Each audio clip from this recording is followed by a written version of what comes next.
अधिक जानकारी के लिए हमारे चैनल को सब्सक्राइब कीजिए और लेटेस्ट अपडेट्स के लिए बेल आइकन पर क्लिक कीजिए।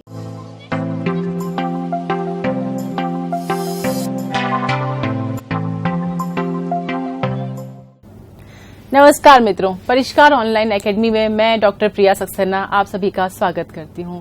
मित्रों, कल की कक्षा में हमने पढ़ा था उसने कहा था कहानी, जिसे लिखा है चंद्रधर शर्मा गुलेरी ने। मुझे विश्वास है कि आप लोगों ने घर जाकर उसको बहुत ध्यान से पढ़ा होगा, टेक्स्ट का विधिवत अध्ययन किया होगा। हमने जो चर्चा की उन बिंदुओं को भी आपने देखा होगा और जो प्रश्न मैंने आपके लिए छोड़े थे, अभ्यास प्रश्न, वे भी आप सॉल्व करके अभी मेरे साथ उपस्थित होंगे। तो चलिए हम शुरू करते हैं उन्हीं प्रश्नों के साथ। देखिए, पहला प्रश्न आपकी स्क्रीन पर है। होश में आओ, कयामत आई और लप्टन साहब की वर्दी में आई है। कथन है। प्रश्न किस तरह का है कि यह संवाद किसने कहा है। आपसे कह चुकी हूं कि जिस समय हम गद्य को पढ़ेंगे, कहानी या नाटक को पढ़ेंगे, हमें प्रत्येक संवाद के वक्ता और श्रोता का ध्यान रखना है। तो देखिए किसका कथन है ये। सूबेदार कीरत सिंह, लहना सिंह या बोधा सिंह। हमें याद है मित्रों कि यह कथन कब का है, यह संवाद कब का है। जिस समय जर्मन अधिकारी लप्टन साहब का वेश धारण करके फौज में घुस आया था, उस समय किसने कहा था ये। बिल्कुल सही, आपका उत्तर सही है, आपने सही उत्तर चयनित किया है। इसका उत्तर है लहना सिंह। देखिए अगला प्रश्न है, सुमेलित कीजिए। मित्रों, हालांकि इस तरह के प्रश्न तो वहां नहीं आएंगे कि आपसे सुमेलित करवाए, लेकिन यहाँ अगर हम एक ही प्रश्न में सुमेलित कर लेते हैं, पात्रों को जान लेते हैं कि कौन सा नाम किस पात्र के रूप में सामने आता है, तो हमारी तैयारी अच्छी हो जाएगी। और अगर इस तरह का कोई प्रश्न वहां पूछ लिया जाता है किसी एक पात्र के बारे में, सारे पात्र तो नहीं पूछेगा, लेकिन किसी एक पात्र के बारे में पूछ सकता है, तो इस दृष्टि से इस प्रश्न को हमें सॉल्व करना बहुत जरूरी है और बहुत ही ध्यान पूर्वक हमें एक एक नाम और एक एक पात्र को देखना होगा। देखते हैं इसके उत्तर। देखिए, कीरत सिंह कौन था। हमें याद है कीरत सिंह कौन था, वो था लहना सिंह का भाई। दूसरा पात्र देखिए क्या है, हजारा सिंह। कौन है हजारा सिंह। जी हाँ, हजारा सिंह है सूबेदार। तीसरा देखिए बोधा सिंह। बोधा सिंह कौन था, सूबेदार और सूबेदारनी का बेटा। और चौथा पात्र है लहना सिंह। ये किस रूप में दिखता है हमको वहां पर। जी हाँ, यह दिखता है 77वीं सिख राइफल्स का जमादार, हमारी कहानी का नायक। आगे बढ़िए। अब आप गाड़ी पर चढ़ जाओ, मैंने जो कहा वह लिख देना और कह भी देना। उपर्युक्त कथन किसके लिए है। मित्रों, हमें प्रश्न की प्रकृति को बहुत ध्यान से समझना होगा और पकड़ना होगा। यही संवाद पहले दूसरे रूप में पूछा जा चुका है। वहां पूछा गया था कि आप शब्द किसके लिए आ रहा है, और यहाँ प्रश्न क्या है, उपर्युक्त कथन किसके लिए है। यानी कि बात दो लोग कर रहे हैं, लेकिन कथन किसी और के बारे में कहा जा रहा है। तो यहाँ यह किसके लिए कौन है। बिल्कुल आपने सही पहचाना, इसका सही उत्तर है सूबेदारनी के लिए है, क्योंकि लहना सिंह ने सूबेदारनी को वचन दिया था कि मैं इनको सुरक्षित पहुंचा दूंगा। तो ये कथन किसके लिए हो गया, सूबेदारनी के लिए हो गया। और देखते हैं कौन कौन से प्रश्न वहां थे हमारे पास। देखिए अगला, सुमेलित कीजिए निम्नलिखित संवाद किसने कहे। ये तो हमें देखना ही है मित्रों, बार बार मैं आपसे इस पर आपको ध्यान दिला रही हूँ, आपको कह रही हूँ कि आपको इन्हें याद करना होगा। देखिए, लड़के ने मुस्कुराकर पूछा, तेरी कुड़माई हो गई। लड़के ने पूछा, तेरी कुड़माई हो गई, तेरी सगाई हो गई। बिल्कुल कथा के प्रारंभ की ये पंक्ति है। किसने कहा था। जी हाँ, ये कहा था हमारे लहना सिंह ने। अगला देखिए, क्या मरने मरने की बात लगाई। मरे जर्मन और तुर्क। किसने कहा था ये कहा था जिस समय सेना खंदक में डटी हुई थी और वो लोग ठंड से कांप रहे थे, उन्हें डर लग रहा था कि हम ठंड में कब तक जिएंगे अगर रिलीफ नहीं आती है। तो उस समय पलटन के विदूषक यानी कि किसने, वजीरा सिंह ने यह बात कही थी। तीसरा देखिए, हाँ लहना सिंह 2 फुट 4 इंच के थे, तुमने सिगरेट नहीं पिया। सिगरेट नहीं पिया, सिगरेट पीने वाला एक ही व्यक्ति इस पूरी कहानी में है। कौन है वो, जर्मन अधिकारी जो कि लप्टन साहब बनकर के वहां आया था। अगला देखिए, होश में आओ, कयामत आई है और लप्टन की वर्दी पहनकर आई है। मित्रों, लहना सिंह के सभी वाक्य बहुत ही महत्वपूर्ण हैं। जी हाँ, इसका उत्तर सही यही है, लहना सिंह। अगला देखिए, मैंने तेरे को आते ही पहचान लिया। किसने पहचाना था और किसे पहचाना था। किसने पहचाना था? सूबेदारनी ने पहचाना था। किसको? लहना सिंह को पहचाना था कि ये वही लड़का है जो मुझे बाजार में मिला करता था। अब सूबेदारनी उसको पहचान करके उससे आगे की बात कह रही है। तो सही उत्तर क्या है इसका? सूबेदारनी। अगला प्रश्न देखिए मित्रों, पूर्व दीप्ति शैली में लिखी प्रथम कहानी है। पूर्व दीप्ति शैली हम चर्चा कर चुके हैं, जब कहानी वर्तमान से शुरू होकर अतीत की गलियारों में घूमती है। तो वो कहानी कौन सी होती है? हमारी पूर्व दीप्ति शैली यानी कि फ्लैशबैक में लिखी कहानी होती है। अब प्रश्न क्या है हमारा? प्रथम कहानी है, यानी कि पहली कहानी के बारे में प्रश्न है। इसका सही उत्तर भी हमें पता है, हम कल पढ़ चुके हैं। जी हाँ, इसका सही उत्तर है उसने कहा था। आगे देखिए, उसने कहा था कहानी का प्रकाशन वर्ष है। इसमें तो आपसे चूक हो ही नहीं सकती मित्रों, आपने सही उत्तर इसका ढूंढ लिया है, मुझे पता है। जी हाँ, इसका उत्तर है 1915 में उसने कहा था कहानी का प्रकाशन हुआ था। कहाँ हुआ था? सरस्वती पत्रिका में हुआ था। हमें ये भी साथ में याद रखना होगा।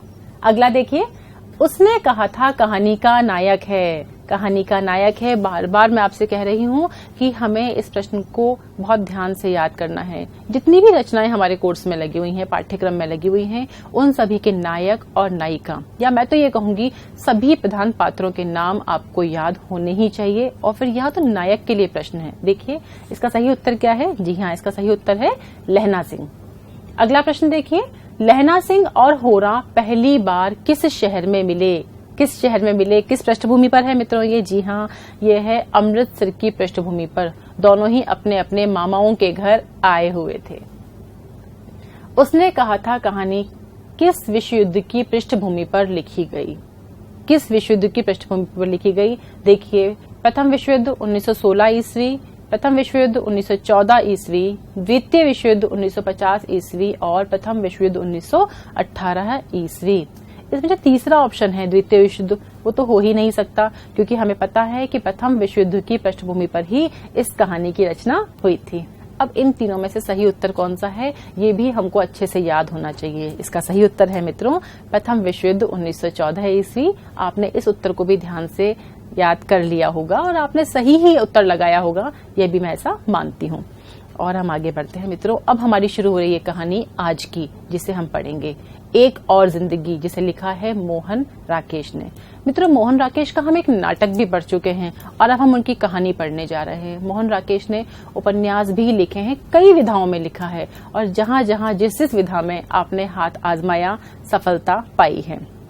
मोहन राकेश के बारे में काफी कुछ तो हम पहले से जानते हैं, फिर भी हमें ये जानना बहुत जरूरी है कि ये नई कहानी के प्रमुख हस्ताक्षरों में से हैं और इनकी ये जो कहानी आज हम पढ़ने वाले हैं एक और जिंदगी, ये बहुत ही महत्वपूर्ण और काफी ख्याति प्राप्त कहानियों में से एक है। तो चलिए हम शुरू करते हैं एक और जिंदगी। लेकिन उससे पहले हमें क्या करना होगा मित्रों? उससे पहले हमें करना होगा इस कहानी से संबंधित प्रश्नों का मूल्यांकन कि किस तरह के प्रश्न पिछली परीक्षा में इस कहानी में से पूछे गए हैं, ताकि हमें सही दृष्टि मिल सके, हमारे को सही मार्गदर्शन मिल सके कि इस कहानी को पढ़ते समय हमें किन किन बातों का ध्यान रखना जरूरी है। तो देखते हैं पिछली परीक्षा में कौन कौन से प्रश्न पूछे गए हैं। देखिए, पहला प्रश्न आपके सामने है, रास्ते की नाली पर बना लकड़ी का पुल पार करते हुए उसने घूमकर पीछे देख लिया। एक और जिंदगी में आई इस पंक्ति में उसने शब्द किसके लिए प्रयुक्त हुआ है? मित्रों, प्रश्न क्या है यहाँ पर? उसने शब्द किसके लिए प्रयुक्त हुआ है? बार बार एक ही बात दोहरा रही हूँ, हम जब कहानी पढ़ेंगे, नाटक पढ़ेंगे, तो हमें प्रत्येक संवाद को ध्यान से पढ़ना होगा। किसने, किससे, किस संदर्भ में और किस भाव के साथ इस बात को कहा है। अगला प्रश्न देखते हैं। देखिए, जेंटलमैन, तुम्हें घर जाकर कपड़े बदल लेने चाहिए। एक और जिंदगी में आई इस पंक्ति में जेंटलमैन शब्द किसके लिए प्रयुक्त हुआ है? यहाँ भी फिर वही बात, वहां उसके शब्द पूछ रहा है, यहाँ जेंटलमैन शब्द पूछ रहा है। तो हमको प्रत्येक संवाद में ध्यान रखना है कि किस शब्द को किसके लिए काम में लिया गया है। मित्रों, पिछली परीक्षाओं में इस कहानी से 2 ही प्रश्न आए हैं, फिर भी हमें ऐसा नहीं सोचना चाहिए कि ये कहानी कम महत्व की है। हो सकता है कि इस बार इसी में से कोई एक प्रश्न आपको वहां पर पूछ लिया जाए, इसलिए हमें इस कहानी को बहुत ही ध्यान से पढ़ना है और इसके विषय वस्तु में से अगर कोई भी प्रश्न वहां पूछा जाता है तो हम उसको सही ही करके आएंगे। इस विश्वास के साथ हम आगे बढ़ेंगे एक और जिंदगी की ओर। अब क्या करना होगा हमको, वही हमारा निश्चित तरीका जो है कि कहानी पढ़ने से पहले हम क्या करेंगे, कथाकार के बारे में जान लेंगे। नाटककार मोहन राकेश को तो आप जानते हैं, और हम किसको जानेंगे, कथाकार मोहन राकेश को जानेंगे। देखिए, इनका मूल नाम हमें पहले से ही याद हो चुका है। इनका मूल नाम है मदन मोहन गुगलानी, और मोहन राकेश इनका कैसा नाम है मित्रों, ये इनका लेखकीय नाम है। ये भी हमें याद हो ही चुका होगा। इनके जन्म के बारे में हम जानेंगे। 8 फरवरी 1925 में अमृतसर में आपका जन्म होता है, और आपका निधन होता है 3 जनवरी 1972 में। कहां पर, दिल्ली में। शिक्षा आपने हिंदी और अंग्रेजी में MA किया है, और संपादन किया है सारिका जैसी महत्वपूर्ण पत्रिका का, जो कि अपने युग की काफी ख्याति प्राप्त पत्रिकाओं में से एक थी। सारिका की काफी धूम रही उस युग में, और मोहन राकेश ने उसका संपादन किया। नई कहानी के सशक्त हस्ताक्षर। देखिए मित्रों, जब हम नाटक पढ़ रहे थे तो हमने मोहन राकेश का मूल्यांकन नाटकों के विकास युग के आधार पर किया था, और अब हम क्या पढ़ रहे हैं, अब हम पढ़ रहे हैं कहानी। तो मोहन राकेश किस युग के कहानीकार हैं, नई कहानी के, यानी कि जिस समय हमारी प्रयोगशील कहानियां का समय ढल रहा था, उसी समय हमारी नई कहानियां विस्तार पा रही थी। नई कहानियों में 3 लोग प्रमुख रूप से याद किए जाते हैं, राजेंद्र यादव, कमलेश्वर, और तीसरा महत्वपूर्ण व्यक्ति थे हमारे मोहन राकेश। आज हम उन्हीं की कहानी को यहाँ पढ़ने जा रहे हैं। मित्रों, नई कहानी के बारे में हमें 2 बातें बहुत ध्यानपूर्वक समझ लेनी चाहिए कि नई कहानी में आधुनिकता बोध कदम कदम पर दिखाई देगा।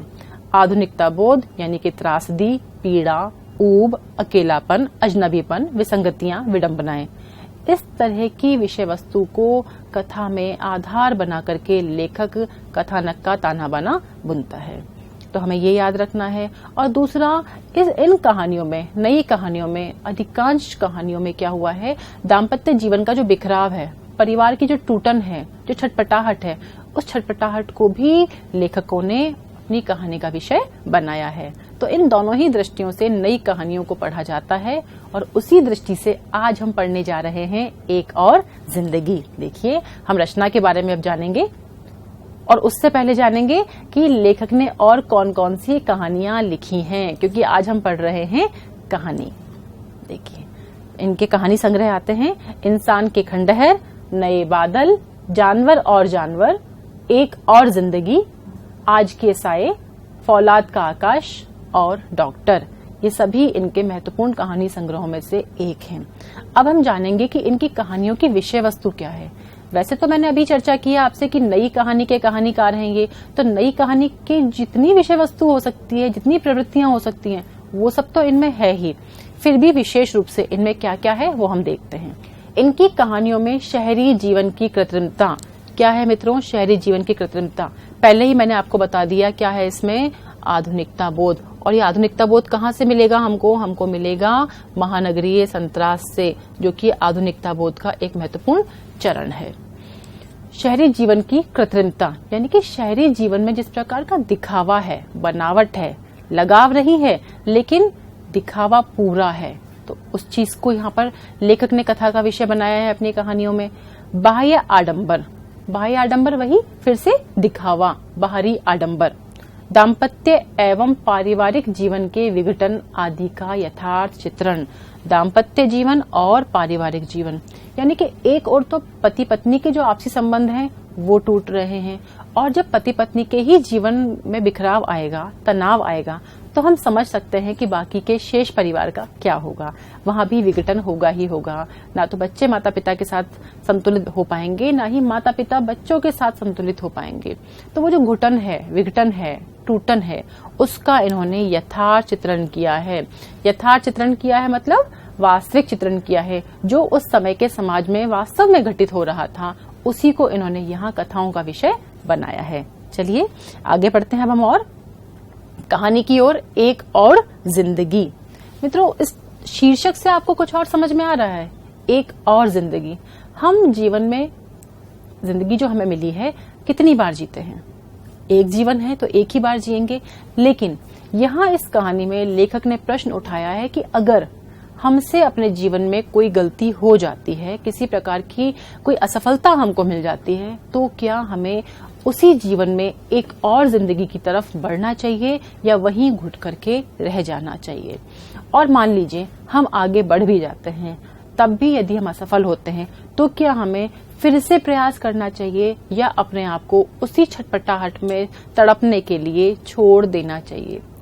इसी विषय को विस्तार देते हुए लेखक ने इसका ताना बाना बुना है, इस कथानक को प्रस्तुत किया है। शुरू करते हैं हम एक और जिंदगी। देखिए, सर्वाधिक प्रसिद्ध एवं प्रतिनिधि इनकी ये कहानी है। इसमें फिर से वही बात, आधुनिकता बोध की तीक्ष्ण अभिव्यक्ति है। किस किस रूप में है? देखिए, मानसिक तनाव की अभिव्यक्ति, दाम्पत्य जीवन में बिखराव। मानसिक तनाव, दाम्पत्य जीवन में बिखराव। अगर पति पत्नी के रिश्तों में टूटन है, विघटन है, बिखराव है, तो हम समझ सकते हैं कि दोनों ही किस मनोदशा से गुजरेंगे। दोनों ही मानसिक रूप से बिखरते चले जाएंगे, खुश नहीं रहेंगे, और दोनों खुश नहीं रहेंगे तो परिवार भी खुश नहीं रहेगा। और मनुष्य न तो छूटी हुई जिंदगी को छोड़ पाता है, छूटी हुई जिंदगी को छोड़ पाता है। यहाँ हम बात कर रहे हैं एक और जिंदगी के नायक प्रकाश की, जो बीना से तलाक ले चुका है, लेकिन तलाक लेने के बावजूद वह उससे पूरी तरह मुक्त नहीं हो पा रहा। उसकी और उसकी संतान की स्मृतियां उसे बार बार घेर रही हैं, बार बार परेशान कर रही हैं, बार बार अपनी ओर खींचती हैं, और न चुनी हुई जिंदगी को अपना पाता है।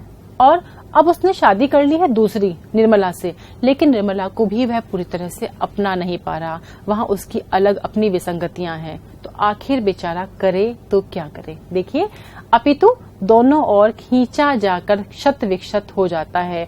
कभी उसे बीना और पलाश खींचते हैं तो कभी उसे निर्मला खींच रही है। प्रयास किसी ओर से नहीं हो रहा, लेकिन वो खुद अपने ही अंतर्द्वंद के कारण दोनों ओर खिंचा खिंचा महसूस कर रहा है, और ऐसे में उसके अंदर की जो घुटन है उससे वो बाहर नहीं निकल पा रहा है। इस विषय वस्तु को यहाँ लेखक ने कहानी के माध्यम से प्रस्तुत किया है। अब बात आती है पात्र योजना की। इसमें कौन कौन से प्रमुख पात्र हैं? देखिए, प्रकाश कहानी का नायक है हमारा, क्योंकि पूरी कहानी का केंद्र कौन है? प्रकाश है। पूरी कहानी प्रकाश के ही चारों ओर घूमती हुई नजर आएगी। जितना तनाव है, जितनी टूटन है, जितनी पीड़ा है, उसे कौन भोग रहा है? मुख्य रूप से कहानी का नायक हमारा प्रकाश भोग रहा है। बीना प्रकाश की पहली पत्नी है, जिससे अब उसका तलाक हो चुका है। पलाश बीना और प्रकाश का पुत्र है, छोटा सा नन्हा सा बच्चा है वो। निर्मला प्रकाश की दूसरी पत्नी है। और कौन है साथ में? वो है कृष्ण जुनेजा की बहन। और कृष्ण जुनेजा कौन है? ये है प्रकाश का घनिष्ठ मित्र। तो इस प्रकार से प्रमुख पात्र सामने आते हैं। अब हमारी शुरू होती है कहानी। कहानी का सार देखते हैं मित्रों हम। देखिए, पहला वाक्य देखिए, प्रकाश और बीना का असामंजस्यपूर्ण वैवाहिक जीवन। वैवाहिक जीवन तो है, लेकिन कैसा है? असामंजस्यपूर्ण। असामंजस्य यानी कि सामंजस्य नहीं है, आपस में तालमेल नहीं है, समन्वय नहीं है, दोनों में वैचारिक मतभेद लगे ही रहते हैं। बीना और प्रकाश विवाह तो कर लेते हैं, लेकिन दोनों ही गलत चयन का शिकार हो जाते हैं। बीना को जैसा पुरुष चाहिए था, प्रकाश वैसा व्यक्ति नहीं है, और प्रकाश को जैसी लड़की चाहिए थी, बीना भी वैसी लड़की नहीं है। प्रकाश को लगता है कि एक ऐसी लड़की होनी चाहिए जो हर तरह उस पर निर्भर रहे और वो अपना पुरुषत्व उस पर थोप सके। लेकिन हमारी जो बीना है, वो बीना एक आत्मनिर्भर लड़की है, पढ़ी लिखी है, नौकरी पेशा है, और उसके बराबर या थोड़ा बहुत उससे ज्यादा ही कमा रही है। ऐसे में उसको लगता है कि मैं दब करके क्यों रहूं। यहीं से शुरू होता है हमारा आधुनिकता बोध और महानगरीय त्रासदी, कि महानगरों में रहने वाली युवतियां भी युवकों से किसी स्थिति में पीछे नहीं हैं। तो वो क्यों दब करके रहें?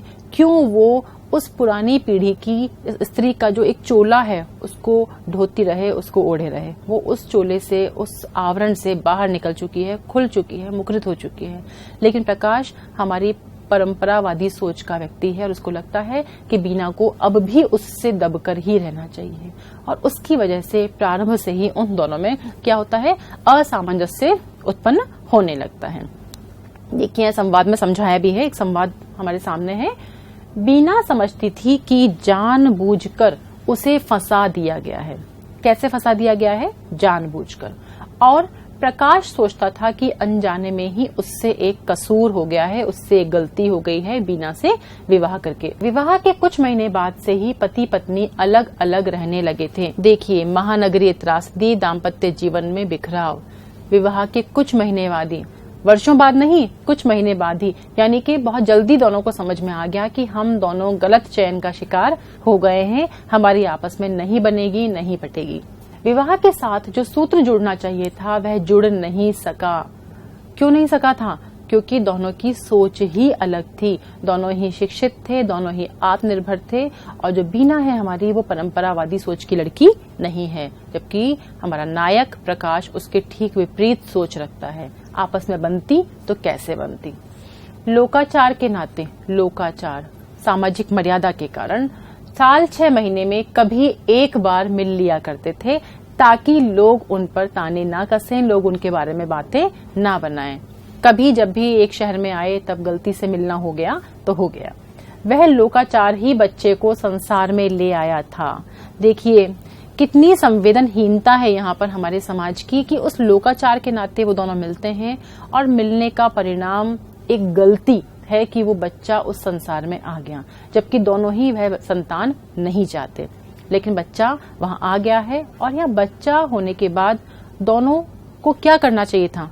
फिर से जुड़ जाना चाहिए था, क्योंकि जो भी हो, बच्चे की गलती तो नहीं है इस संसार में आना।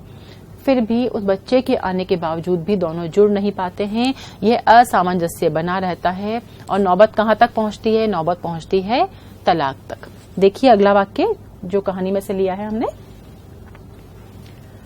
लोग समझा रहे हैं प्रकाश को। प्रकाश परेशान है कि बीना से नहीं बन रही है, पारिवारिक सुख नहीं मिल रहा है। उधर बीना दुखी है, बच्चे के साथ प्रकाश का मिलना जुलना नहीं हो पाता है, और वो परेशान है कि आखिर करूं तो क्या करूं। बच्चा तो मेरा है, बच्चे के प्रति एक ममता उसके मन में जाग गई है। अब लोग समझा रहे हैं, हमारा आधुनिक समाज समझा रहा है कि तुमको व्यर्थ की भावुकता में नहीं पड़ना है, तुम थोड़े व्यवहारिक हो जाओ, थोड़े प्रैक्टिकल हो जाओ और सोचो। देखिए लोग क्या कहते हैं, उसे कहते हैं फिजूल की भावुकता में कुछ नहीं रखा है, व्यर्थ की भावुकता है, इस तरह की इमोशनलिटी में तुम्हें पड़ने की जरूरत नहीं है। बच्चे अच्छे तो होते ही रहते हैं, तुम एक पुरुष हो, तुम सामर्थ्यवान हो, बच्चे तो बाद में फिर से हो जाएंगे, तुम क्यों उस एक बच्चे के पीछे जान दे रहे हो। संबंध विच्छेद करके फिर से ब्याह कर लिया जाए। क्या करो तुम? संबंध विच्छेद कर लो, वही तलाक। और फिर से अगर तुम ब्याह कर लेते हो, दूसरी लड़की को तुम घर में ले आते हो, तो क्या होगा? घर में और बच्चे आ जाएंगे। मन में इतना सोच लेना होगा कि इस बच्चे के साथ कोई दुर्घटना हो गई। संवेदनहीनता की पराकाष्ठा है ये, कि व्यक्ति यह सोच ले कि ठीक है मेरा पहला बच्चा मर गया, अब मुझे उससे कोई मतलब नहीं है, जबकि वह संतान जीवित है। यही है हमारा महानगरीय संत्रास, यही है हमारा आधुनिकता बोध, और यही है हमारे दाम्पत्य जीवन में या पारिवारिक जीवन में आता बिखराव, जिसे मोहन राकेश ने बहुत ही खूबसूरती के साथ इन पात्रों के माध्यम से प्रस्तुत किया है। देखिए क्या होता है। क्या प्रकाश को विवाह कर लेना चाहिए? क्या हमारा प्रकाश विवाह करेगा? जी हाँ, वह इस कोरी संवेदनशीलता में नहीं पड़ेगा, भावुकता में नहीं पड़ेगा, और वो एक कठोर निर्णय लेने के लिए आगे बढ़ेगा। लोग और समझा रहे हैं उसको, खुद भी वो सोच रहा है। देखिए क्या सोच रहा है। आखिर इंसान को जीने के लिए एक ही जीवन तो मिलता है। जीने के लिए जीवन कितना मिला है हमको? एक ही जीवन मिला है। तो इस एक जीवन को जीवन में की गई एक गलती के कारण हमें व्यर्थ नहीं कर देना चाहिए, हमें थोड़ा व्यवहारिक हो जाना चाहिए। अब हम समझ सकते हैं कि हमारा आज का समय और आज के 100 साल पहले का जो हमारा परिवेश है, भारतीय परिवेश है, उस समय की स्थितियों में कितना अंतर है। आज का व्यक्ति संवेदनहीन हो रहा है, अधिक व्यावहारिक हो गया है। उसको लगता है कि ठीक है एक गलती हो गई तो उसको छोड़ो, हम फिर से सुधार करके आगे बढ़ जाएंगे। जबकि अगर हम 100 वर्ष पहले के भारतीय परिवेश को देखते हैं तो वहां ऐसा नहीं है। इसी अंतर को लेखक ने इस कहानी के माध्यम से प्रस्तुत किया है। देखिए, वही प्रयोग के लिए और वही जीने के लिए हमें एक ही जीवन मिला है, इसी में हमें प्रयोग करना होगा और इसी को हमें जीना भी होगा। अगर प्रयोग में गलती होती है तो भी हम जीना नहीं छोड़ सकते। प्रकाश, तुमसे पहली गलती हुई, तुमने बीना के रूप में गलत लड़की को चुन लिया, लेकिन एक प्रयोग असफल हो भी गया है तो क्या है, तुम्हें जीना तो है, इसलिए तुम आगे बढ़ो। तो क्यों इंसान एक प्रयोग की असफलता को जीवन की असफलता मान ले? एक प्रयोग की असफलता। कौन सा प्रयोग है ये? प्रकाश का पहला विवाह किससे हुआ था? बीना से हुआ था। यह प्रयोग असफल रहा, इसलिए हमें जीवन की असफलता नहीं मानना चाहिए, हमको एक कदम आगे बढ़ा लेना चाहिए। और इसी सोच के साथ प्रकाश क्या करता है? बीना से तलाक ले लेता है। हम आगे बढ़ते हैं। अब देखिए क्या होगा। अब इधर उसने तलाक तो ले लिया, पर दूसरी लड़की तो जीवन में अभी नहीं आई है। क्या हुआ जीवन में? अकेलापन। अब प्रकाश को अकेलापन सालने लगता है, परेशान करने लगता है, और 2-2.5 साल तक परेशान रहने के बाद वह निर्णय लेता है कि अब उसको क्या कर लेना चाहिए? पुनर्विवाह कर लेना चाहिए, फिर से शादी कर लेनी चाहिए। एक प्रयोग असफल रहा, लेकिन दूसरे प्रयोग की ओर मुझे बढ़ना चाहिए। देखिए एक संवाद यहाँ पर है। क्या संवाद है? प्रकाश एक गलती कर चुका है, एक प्रयोग उसका असफल हो चुका है, इसलिए अब उसको पहले से पता है कि मुझे कैसी लड़की चाहिए, किस लड़की से मेरा निबाह हो सकता है। देखिए उसके विचार। वह अब कब? अब जबकि एक गलती उससे हो चुकी है तब।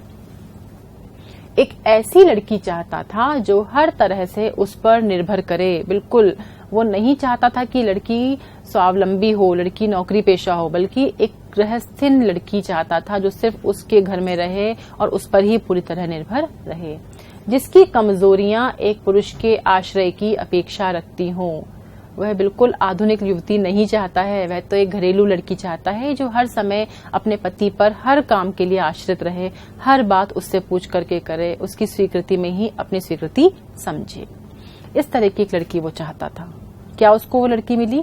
जी हाँ, उसके पास एक प्रस्ताव आता है और उसको एक लड़की मिल भी जाती है। देखिए, और कुछ ऐसी ही लड़की थी निर्मला। अब दूसरी लड़की उसके जीवन में आती है जो कि हर तरह से एक पुरुष पर आश्रित है, संकोची है। उसके एक घनिष्ठ मित्र कृष्ण जुनेजा की बहन है, वो उसका बहुत घनिष्ठ मित्र है कृष्ण जुनेजा। वो स्वयं प्रस्ताव देता है कि क्यों ना तुम मेरी ही बहन से विवाह कर लो। यहाँ फिर आधुनिकता बोध है कि यहाँ संबंधों में कृत्रिमता है, बनावट है, दिखावा है और स्वार्थपन भी है। कृष्ण जुनेजा अपनी बहन निर्मला की शादी तो करवा देता है, लेकिन साथ में निर्मला की जो मानसिक स्थिति है उसका खुलासा वो अपने मित्र प्रकाश के सामने नहीं करता है। यहाँ ये स्वार्थ प्रवृत्ति जो मनुष्य की है, ये भी आधुनिकता बोध का ही परिणाम है। उसको भी लेखक ने बहुत सुंदर तरीके से यहाँ प्रस्तुत किया है।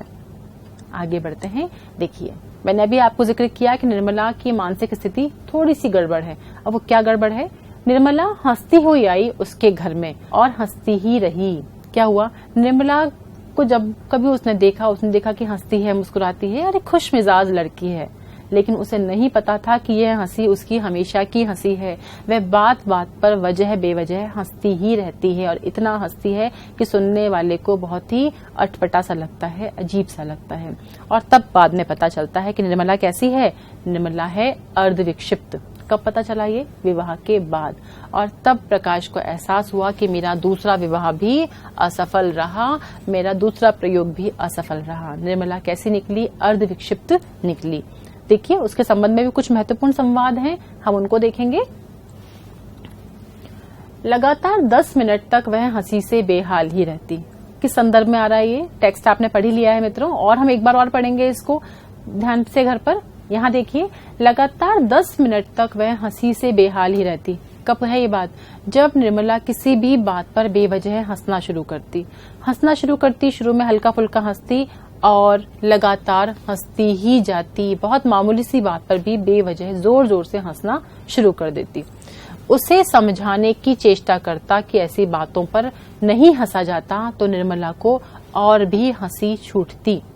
यह स्थिति एक अव्यवस्थित मानसिक दशा का परिणाम है, यानी कि निर्मला मानसिक रूप से संतुलित नहीं थी, यानी कि वो कैसी थी? अर्धविक्षिप्त थी, जिसको यह पता ही नहीं है कि कब और कितना हंसना चाहिए या किस बात पर हंसना चाहिए। तो यहाँ से निर्मला की विक्षिप्त मनोदशा का पता चलना शुरू होता है। और देखते हैं निर्मला क्या क्या कर रही है। देखिए, बिस्तर पर लेटकर हाथ पैर पटक कर रोने लगती, और जब उसे ज्यादा समझाया जाता तब क्या करती? वो रोना शुरू कर देती। और रोती भी सामान्य रूप से नहीं थी, बल्कि बिस्तर पर लेट जाती और हाथ पटक करके, पैर पटक करके बच्चों की तरह रोने लगती, बिलखने लगती। अंत में बाल बिखेर कर देवी का रूप धारण करके घर भर को शाप देने लगती। वहां पर फोड़े की कल्पना करके, देखिए फोड़ा हुआ नहीं है, लेकिन क्या कर रही है? वो कल्पना कर लेती है और 2-2 दिन तक उससे करहाती रहती। और फिर सहसा स्वस्थ होकर कपड़े धोने लगती। अचानक ठीक हो जाती अपने आप ही बिना किसी इलाज के, और फिर क्या करती, वो कपड़े धोना शुरू करती। और कपड़े धोना शुरू करती तो सुबह से शाम तक कपड़े ही धोती रहती। मतलब जिस काम में वो लग गई उस काम में लगी हुई है, सब कुछ छोड़ करके। ऐसी स्त्री के साथ कोई पुरुष कैसे रह सकता है? फिर से एक गलत चयन, फिर से एक असफल प्रयोग प्रकाश के जीवन में आ गया था। और देखिए, जब मन शांत होता तो क्या करती, मुंह गोल किए वह अंगूठा चूसने लगती, बिल्कुल छोटी नन्ही बच्ची बन जाती। ऐसी मानसिक स्थिति के साथ एक लड़की अगर उसके जीवन में आ गई है तो इस समय प्रकाश किस त्रासदी से गुजर रहा होगा ये हम समझ सकते हैं। उसे क्या लग रहा होगा। देखिए, निर्मला की वास्तविकता जानने पर प्रकाश की पीड़ा व ऊब, पीड़ा तो है कि कुएं से निकले और कहाँ गिर गए, खाई में गिर गए, कि मैंने जीवन में अच्छा सोचा था लेकिन अच्छे का नहीं पता था कि ये इतना बड़ा अनर्थ हो जाएगा।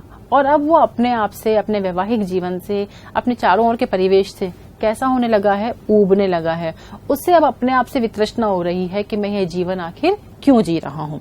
देखिए, फिर एक वाक्य है यहाँ पर, उठते बैठते खाते पीते प्रकाश के सामने निर्मला के तरह तरह के रूप आते रहते और उसका मन एक अंधे कुएं में गिरने लगता, अंधे कुएं में गिरने लगता। अब उसको लगता है कि मुझे इस जीवन को ही खत्म कर देना चाहिए, क्यों मैं व्यर्थ में इस भार को अपने ऊपर ढो रहा हूँ।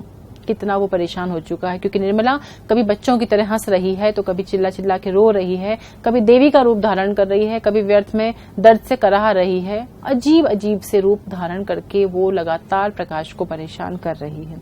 जानबूझकर नहीं कर रही है। क्यों कर रही है? क्योंकि वह अर्धविक्षिप्त है, क्योंकि वह असंतुलित मानसिक दशा का शिकार है। लेकिन इस सब में बेचारे प्रकाश की भी कोई गलती नहीं है। बस फिर से उससे एक प्रयोग असफल रहा, फिर से एक गलत चयन उससे हो गया है। अब क्या हुआ?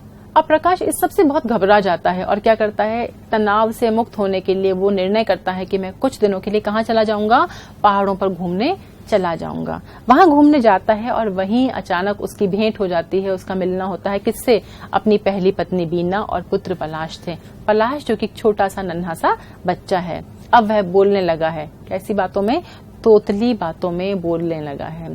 प्रकाश उससे मिलता है और मिलकर के जब वो उसको सुनता है तब उसकी प्यारी तोतली बातें प्रकाश को बांधने लगती हैं। प्रकाश को लगता है कि यही जीवन का सार है, यदि मुझे मेरा पुत्र फिर से मिल जाए तो मेरा जीवन फिर से खुशहाल हो जाएगा। और फिर इसी वजह से वो बीना से और पलाश से मेल जोल बढ़ाना शुरू करता है। उसे लगता है कि अगर पलाश मेरे जीवन में वापस आ जाता है तो मेरा जीवन संपूर्णता को प्राप्त कर लेगा और मुझे इस पीड़ा से, तनाव से, ऊब से मुक्ति मिल जाएगी। लेकिन ऐसा होता नहीं है। वो पलाश की ओर तो बढ़ रहा है लेकिन बीना से उतना ही दूर जाता चला जा रहा है। दोनों के बीच में असामंजस्य बना ही रहता है, क्योंकि दोनों परिपक्व मानसिकता के हैं, दोनों अपनी अपनी जगह सही हैं। प्रकाश जिस मानसिकता के साथ जी रहा है अब वो उससे मुक्त नहीं हो सकता। इधर बीना एक आधुनिक युवती है, उसने जो कुछ शिक्षा पाई है, जो उसका अपना एक परिवेश है, वह भी उसको नहीं छोड़ सकती है। दोनों मिले तो कैसे मिले? ऐसे में पलाश के होने के बावजूद भी ये दो सिरे जो थे वो कभी जुड़ नहीं पा रहे हैं। देखिए, पलाश भी बीना और प्रकाश को एक सूत्र में नहीं बांध पाया। दोनों के बीच एक कड़ी है। पलाश होना क्या चाहिए था कि अब दोनों अपने अपने झूठे अहंकार को छोड़ के, ईगो को छोड़ करके पलाश की वजह से फिर से जुड़ जाते। दोनों पलाश को बहुत प्यार करते हैं लेकिन अपने अपने तरीके से जीना भी चाहते हैं। दोनों एक होकर के नहीं जी सकते और यही उनका अहम जो है, उनका ईगो जो है, वो उनको एक होने नहीं देता। इसके बावजूद कि वे दोनों ही पलाश को बहुत प्यार करते हैं और दोनों ही जानते हैं कि पलाश को उन दोनों की ही जरूरत है। ये भी हमारा महानगरीय संतरास है कि परिवार बिखर रहे हैं और सबसे बुरी दशा हो रही है किसकी? हमारे बच्चों की, हमारी आने वाली पीढ़ियों की। अब अकेलेपन की त्रासदी झेलता प्रकाश मानो पीड़ा, तनाव और ऊब भरा जीवन जीने के लिए अभिशप्त है। प्रकाश इस बात को अब समझ चुका है कि पलाश और बीना तो मुझे नहीं ही मिलेंगे, वो मिल ही नहीं सकते मुझे। जब तब जैसे तैसे बस मैं पलाश से मिल ही सकता हूँ, क्योंकि बीना पलाश को मेरे पास छोड़ेगी ही नहीं हमेशा के लिए। और उधर निर्मला है उसके जीवन में, जिससे कुछ समय के लिए मुक्ति पाकर वो यहाँ पहाड़ों में चला आया है, लेकिन फिर भी वो उसके जीवन में है, वो उसकी ब्याहता पत्नी है, वह उसको भी छोड़े तो कैसे छोड़े। उधर जुनेजा और उसका परिवार, जुनेजा कौन है, इसका मित्र है, वो लोग भी निर्मला को वापस बुलाने के लिए तैयार नहीं है। इसका मतलब उन लोगों ने तो अपनी एक मुसीबत को प्रकाश पर थोप दिया और खुद मुक्त हो गए। अब ऐसे में बेचारा प्रकाश करे तो क्या करे, निर्मला को छोड़ नहीं सकता, बीना उसके जीवन में आना नहीं चाहती और पलाश उसको अपनी ओर खींच रहा है। इस तरह से एक घुटन उसके अंदर घुमड़ रही है, एक तनाव है, एक पीड़ा है, और उसको लगता है कि शायद मेरे जीवन को इसी तरह जीना होगा, इसी त्रासदी के साथ जीने के लिए मुझे अभिशाप मिला है और मुझे इसी को स्वीकार कर लेना होगा। लेकिन फिर भी मन है, तड़प रहा है, कैसे निकलूं, उसका कोई रास्ता प्रकाश के पास नहीं है। हमारे आज के आधुनिक मनुष्य के पास भी ऐसा कोई रास्ता नहीं है कि वो अपनी पीड़ा से, तनाव से, ऊब से, अकेलेपन से किसी तरह बाहर आ सके। तो मित्रों, ये तो हुई हमारी कहानी। अब हम शुरू करेंगे इस कहानी की मूल संवेदना, क्योंकि कुछ गुत्थियां इसमें अभी भी उलझी हुई हैं। हम उन्हें फिर से एक बार संक्षेप में समझ लें तो उससे कहानी हमें अच्छे से समझ में आ जाएगी। देखते हैं कहानी की मूल संवेदना। देखिए, फिर से वही बात कि मोहन राकेश नई कहानी के हस्ताक्षर हैं और उस नाते इनकी कहानियों में हमें क्या मिलने वाला है, आधुनिकता बोध मिलने वाला है। आधुनिकता बोध यानी कि वर्तमान समय की मनोदशाओं का चित्रण। सबसे पहले क्या है आधुनिकता बोध में, यहाँ पर है महानगरीय संत्रास, कि महानगरों में रहने वालों के जीवन में किस किस तरह की त्रासदियां आजकल दिखाई दे रही हैं या उस युग में दिखाई दे रही थी, किन किन समस्याओं से वे पीड़ित हैं। अब महानगरीय संत्रास तो है ही, बनावट है ही जीवन में, आडंबर है ही जीवन में, और साथ में क्या हो गया है, साथ में हो गया है गलत चयन। गलत चयन भी इस आधुनिकता बोध का ही परिणाम है। क्यों है? क्योंकि अब लड़की भी स्वावलंबी है, आत्मनिर्भर है, शिक्षित है। अब वह पुरुष की बांदी होकर के, दासी होकर के उसके पीछे पीछे चलने वाली नहीं है। तो यहाँ पर पुरुष और स्त्री के बीच में जो टकराहट है, उस टकराहट के कारण कई बार दोनों को लगता है कि हम गलत चयन का शिकार हो गए हैं, और ऐसा एक जगह नहीं, सैकड़ों परिवारों में होता दिख रहा था। अब देखिए, गलत चयन है तो क्या होगा, ऑब्वियसली सीधी सी बात है कि क्या आ जाएगा इसमें, दाम्पत्य जीवन में बिखराव तो आएगा ही आएगा। जब दोनों शुरू से ही ये मान लेते हैं कि हम दोनों एक दूसरे के लिए सही नहीं हैं, तो पारिवारिक सुख शांति कैसे पनपेगी, नहीं पनप सकती, और वहां क्या आएगा, बिखराव आएगा, टूटन आएगी। जब पति पत्नी में नहीं बनेगी तो बच्चों को क्या मिलेगा, उन्हें भी कुछ नहीं मिलेगा, और जब कुछ नहीं मिलेगा तो परिवार बनने से पहले ही बिगड़ जाएगा, और तब उससे उत्पन्न होता है तनाव और पीड़ा। पूरे परिवार में हर समय एक अजीब सा तनाव, अजीब सी पीड़ा, अजीब सा घुटन हर समय महसूस होती रहेगी। कोई भी व्यक्ति उस पीड़ा से, उस तनाव से मुक्त दिखाई नहीं देगा। मोहन राकेश की किसी भी आप कहानी को उठा लीजिए, या मैं तो कहूंगी नई कहानी में किसी भी कहानी को उठा लीजिए, हर दूसरी तीसरी कहानी में आपको ये ही विषय वस्तु घूम फिर कर दिखाई देगी। और फिर क्या मिलेगा, अकेलापन और ऊब, जिससे कि हमारा कहानी का नायक प्रकाश पीड़ित है, व्यथित है। उसके पास पहली पत्नी और संतान भी है और दूसरी पत्नी भी है, लेकिन फिर भी अंततः वह कैसा है, अकेला है। आधुनिकता बोध में अकेलापन और अजनबीपन प्रमुख प्रवृत्ति के रूप में दिखाई देते हैं। और जब व्यक्ति में अकेलापन होगा, जब वो अपने आप को समाज में अकेला महसूस करेगा, तो वो अपने आप से ही कैसा हो जाएगा, ऊब जाएगा, बोरियत महसूस करने लगेगा, उसे कहीं किसी प्रकार का रस नजर नहीं आएगा, और वह इस त्रासदी को झेलने के लिए, उसी में तड़प तड़प कर मरने के लिए मानो अभिशप्त है और उसी तरह जीने के लिए बाध्य है। ऐसा ही हमारे कहानी के नायक प्रकाश के साथ भी होता है। मित्रों, ये तो बात हुई हमारी कहानी की, उसकी मूल संवेदना की। अब हमें क्या करना होगा, अब हमें देखने होंगे इस कहानी में कौन कौन से महत्वपूर्ण प्रश्न बन सकते हैं। चलिए हम शुरू करते हैं। देखिए, एक और जिंदगी कहानी का नायक कौन है। बार बार बात हो रही है कि कहानी किसके चारों ओर घूम रही है। जी हाँ, इसका सही उत्तर है प्रकाश। अगला प्रश्न देखते हैं। उसमें बहुत अहंकार था, उसके बराबर पढ़ी लिखी थी, उससे ज्यादा कमाती थी। उसके बराबर पढ़ी लिखी थी और उससे ज्यादा कमाती थी, स्वावलंबी लड़की थी। कौन? प्रकाश की पहली पत्नी यानी के बीना। तीसरा प्रश्न देखिए, क्या सचमुच पहले की जिंदगी को मिटाकर इंसान नए सिरे से जिंदगी शुरू कर सकता है? इसमें कौन सा भाव है? मित्रों, संवाद तो है, लेकिन संवाद में क्या पूछा गया है, भाव पूछा गया है। देखिए, क्या यहाँ पर द्वंद्व है? नहीं, द्वंद्व नहीं है। यहाँ पर तटस्थता है? तटस्थता भी नहीं है। फिर कौन सा भाव है, किम कर्तव्य विमूढ़ता, कि क्या किया जाए, किम कर्तव्य, कौन से कर्तव्य को प्राप्त किया जाए, कौन सा कर्तव्य करना चाहिए। जब इस बारे में विमूढ़ता बनी रहे, अज्ञान बना रहे, तो उसे हम कहते हैं किम कर्तव्य विमूढ़ता। तो यहाँ पर जो प्रकाश है हमारा, उसके मन में हलचल है, उथल पुथल है कि क्या पहले की जिंदगी को मिटाकर मैं फिर से एक नई जिंदगी शुरू कर सकता हूँ। क्या मुझे सच में ये भूल जाना चाहिए कि मेरी शादी हुई थी, क्या मुझे ये भूल जाना चाहिए कि मेरा एक बच्चा हुआ था, और ये मान लेना चाहिए कि अब वो इस संसार में नहीं है। इसी हलचल के साथ, इसी किम कर्तव्य विमूढ़ता के साथ प्रकाश के बारे में ये संवाद आया है। अगला देखते हैं हम। देखिए, क्यों वह अपने को इस अतीत से पूरी तरह मुक्त नहीं कर लेता। इस अतीत से, कौन सा अतीत है ये, इसमें वह अतीत क्या है। देखिए ऑप्शन, बालक को जन्म देने का, बीना से तलाक लेने का, वैराग्य लेने का, या निर्मला से विवाह का। हमें चारों ऑप्शन को देखना होगा मित्रों, क्योंकि 4 में से 3 ऑप्शन तो हमें कंफ्यूज कर ही सकते हैं। देखिए, वैराग्य लेने का भाव तो इसमें कहीं है ही नहीं, तो ये ऑप्शन तो नहीं होगा, लेकिन तीनों ऑप्शंस को हमें समझना होगा।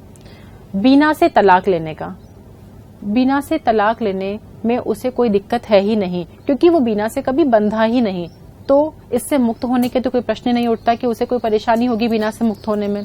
निर्मला से विवाह का, निर्मला से शादी करने के बाद भी उसे कोई सुख नहीं मिला है, तो उससे भी मुक्त होने के लिए उसे परेशान होने की जरूरत नहीं है। लेकिन वो मुक्त नहीं कर पा रहा है, कौन से अतीत से, उस अतीत से कि उसने एक संतान को जन्म दिया है और वह बच्चा अब बड़ा हो गया है, वह उस बच्चे से मिल चुका है, देख चुका है अपने बच्चे को, और बच्चे की ममता, उसका प्यार उसे अपनी ओर खींच रहा है। तो इसका सही उत्तर मित्रों आपके पास है, बिल्कुल सही उत्तर है इसका, बालक को जन्म देने का। अगला देखिए, प्रकाश ने जुनेजा से ऐसा क्यों कहा कि उस लड़की को मानसिक अस्पताल भेजने की जगह मेरे से उसका विवाह क्यों कर दिया। उस लड़की को, वह लड़की कौन थी। बिल्कुल कहानी हमने पढ़ी है, हमें पता है कि कौन सी लड़की मानसिक रूप से असंतुलित थी। कौन थी वह लड़की, वह लड़की थी हमारी निर्मला, जो कि कृष्ण जुनेजा की बहन है। अगला देखिए, एक और जिंदगी कहानी है। किसकी कहानी है ये, एक साधारण व्यक्ति की, एक सफल व्यक्ति की, एक बेईमान व्यक्ति की, या एक ईमानदार व्यक्ति की। ऑप्शन देखिए, सफल व्यक्ति की। कहानी किसकी है, प्रकाश की। लेकिन प्रकाश सफल कहाँ हुआ, उसकी असफलता ही तो कहानी का केंद्र है, यह विकल्प नहीं हो सकता। बेईमान व्यक्ति, ईमानदार व्यक्ति जैसा तो कोई प्रसंग यहाँ पर आया ही नहीं है, तो ये विकल्प भी इसके नहीं हो सकते। तो विकल्प कौन सा सही है मित्रों, इसका सही है एक साधारण व्यक्ति की। तो मित्रों, ये तो बात हुई महत्वपूर्ण प्रश्नों की। अब हम कहाँ चलेंगे, आरपीएससी पिछली परीक्षाओं में जो प्रश्न आ चुके हैं उनकी ओर। आइए देखते हैं उन प्रश्नों को और उनके समाधान हम तलाशते हैं। स्क्रीन पर है आपके पहला प्रश्न, देखिए। रास्ते की नाली पर बना लकड़ी का पुल पार करते हुए उसने घूमकर पीछे देख लिया। एक और जिंदगी में आई इस पंक्ति में उसने शब्द किसके लिए प्रयुक्त हुआ है। प्रश्न क्या है मित्रों, उसने शब्द किसके लिए प्रयुक्त हुआ है। टेक्स्ट हम पढ़ चुके हैं, अच्छे से हम इस पर चर्चा कर चुके हैं, हमें पता है कि यहाँ उसने शब्द किसके लिए आया है, किसके बारे में बात हो रही है। जी हाँ, यहाँ बात हो रही है किसके बारे में, कहानी के नायक प्रकाश के बारे में। देखिए अगला प्रश्न और क्या है, जेंटलमैन तुम्हें घर जाकर कपड़े बदल लेने चाहिए। एक और जिंदगी में आई इस पंक्ति में जेंटलमैन शब्द किसके लिए प्रयुक्त हुआ है। फिर से वही उसी तरह का प्रश्न, जेंटलमैन शब्द किसके लिए प्रयुक्त हुआ है। यहाँ हमें याद है प्रसंग की हमारे जो कहानी का नायक है प्रकाश, वह चलते चलते अचानक गिर गया था, उसके कपड़े गंदे हो गए थे। तब पीछे चलते एक व्यक्ति ने उससे कहा था कि जेंटलमैन तुम्हें कपड़े बदल लेने चाहिए। तो बिल्कुल हमारा सही उत्तर है कौन सा वाला, यही प्रकाश के लिए। तो मित्रों ये तो हुए हमारे प्रश्न। देखिए टेक्स्ट हमने ध्यान से पढ़ लिया है, हमने काफी चर्चा भी कर ली है। आइए हम एक बार फिर से उसका दोहरान कर लेते हैं, हम याद कर लेते हैं कि कौन कौन से पात्र थे और कहानी में कौन कौन से महत्वपूर्ण प्रसंग हैं जिन्हें हमें याद रखना है, जहां से प्रश्न बन सकता है। पहली बात आती है पात्रों की। पात्र कौन कौन से हैं, कहानी का नायक है हमारा प्रकाश। प्रकाश की पहली पत्नी का नाम क्या है, बीना। दूसरी पत्नी का नाम क्या है, निर्मला। निर्मला कौन है, निर्मला है कृष्ण जुनेजा की बहन। अब ये कृष्ण जुनेजा कौन था, ये था प्रकाश का एक बहुत ही घनिष्ठ मित्र। और साथ में है पलाश जो कि बीना और प्रकाश का पुत्र है, उनकी संतान है। अब फिर से हम याद करेंगे कहानी को मित्रों, हमें बार बार दोहराना होगा ताकि हमसे गलती ना हो। देखिए कहां से कहानी शुरू होती है कि इन दोनों का, प्रकाश का और बीना का, विवाह हो चुका है, लेकिन विवाह होने के बावजूद भी दोनों साथ साथ रहना पसंद नहीं करते। दोनों अलग अलग रहते हैं, अलग अलग शहरों में रहते हैं और कभी कभी बीच में मिल लिया करते हैं। वो भी किस लिए? लोकाचार के लिए। यहाँ लोकाचार के नाते मिलना हमारे आधुनिकता बोध को प्रकट करता है कि व्यक्ति साथ रह करके भी साथ नहीं है, एक दिखावा है, एक आडंबर है। हमें याद रखना है मित्रों कि ये कहानी नई कहानियों की श्रेणी में एक अग्र पंक्ति की कहानी है और इसमें इन्हीं बातों को बार बार लेखक ने उठाया है अलग अलग प्रसंगों के माध्यम से। तो दोनों इस निर्णय पर पहुंचते हैं कि हम साथ नहीं रह सकते और हमको क्या कर लेना चाहिए? संबंध विच्छेद कर लेना चाहिए। इसी बीच जब आपने टेक्स्ट पढ़ा होगा तो आपने देखा होगा कि वहां पलाश जो है, प्रकाश और बीना का जो पुत्र है, उसके पहली वर्षगांठ पर, जन्मदिन पर एक पार्टी का आयोजन बीना कर रही है। प्रकाश अपने मित्रों को अलग लखनऊ बुला लेता है और बीना कहती है कि नहीं, तुम्हें लखनऊ में ही मेरे घर आना होगा और दोनों के बीच में एक वैचारिक तालमेल नहीं बैठता है।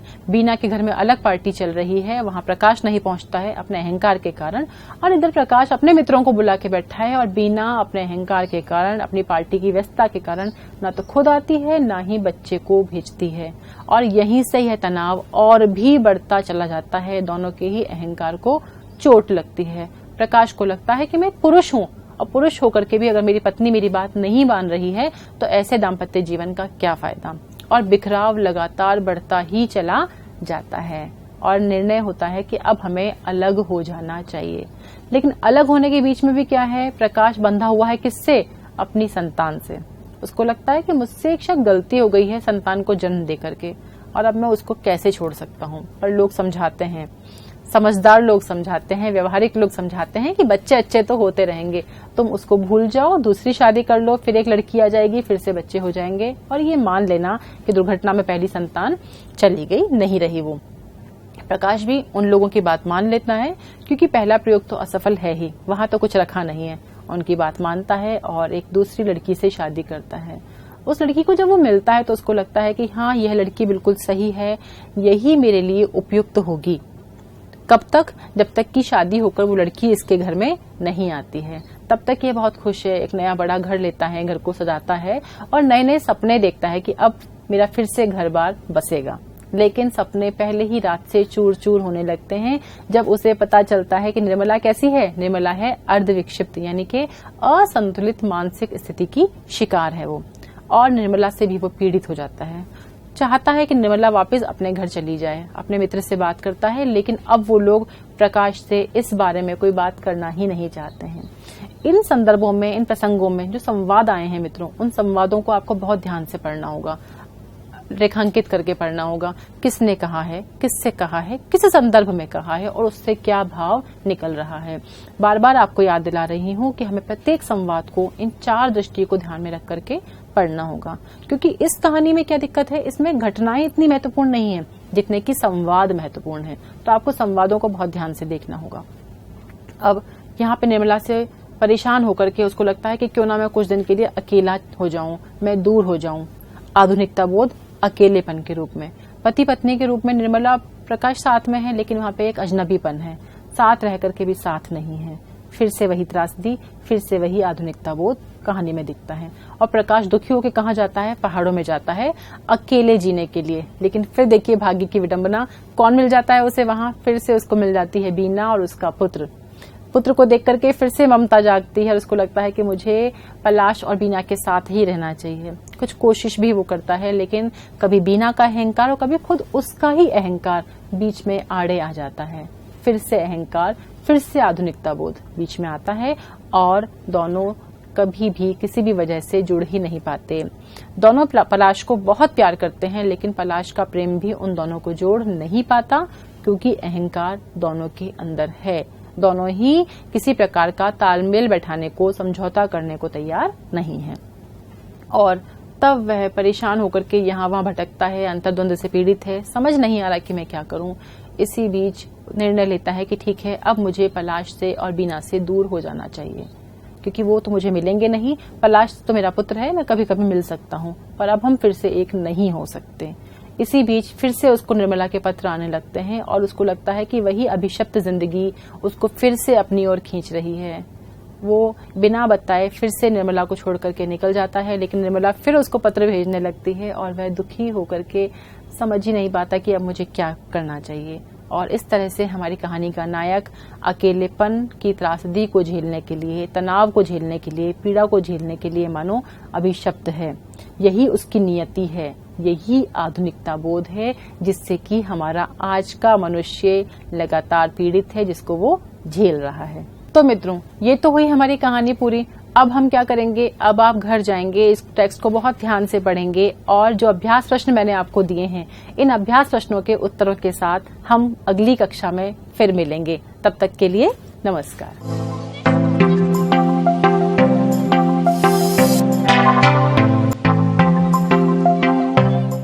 हमारे चैनल को शेयर कीजिए, लाइक कीजिए और इस पर आने